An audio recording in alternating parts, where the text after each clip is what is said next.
আমার ট্রাকটি গত 15ই মে ঠাকুরগাঁ হইতে গরু বোঝাই করে 5টা 30 মিনিট ঢাকার উদ্দেশ্যে রওনা দেয়। এর মধ্যে রাত অনুমানিক 3টা থেকে 4টার মধ্যে গাজীপুরস্থ কালিয়াকৈর ব্রিজের উপর একটি মাইক্রোবাস ট্রাকটিকে গতিরোধ করে এবং ট্রাকের ড্রাইভার হেল্পারকে নামিয়ে হাত পা বেঁধে মুখে কষ্টেপ লাগায় গাড়িতে তুলে তাদেরকে মানিকগঞ্জ একটি পরিত্যক্ত ড্রেনে ফেলিয়ে দেয়।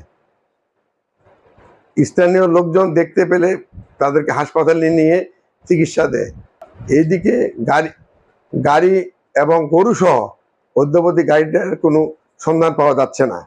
আমার গাড়ির নাম্বার ঢাকা মেট্রো ট 22 85 37, চেসিস নাম্বার MAT 37 33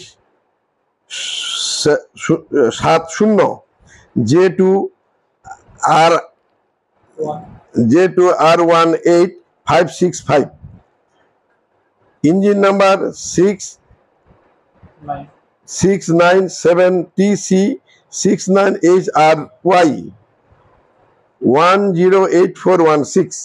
যদি কোনো হৃদয়বান ব্যক্তি গাড়িটির সন্ধান পান, স্ক্রিনে দেওয়া মোবাইল নাম্বারে জানালে উপকৃত হব এবং পুরস্কৃত করা হইবে।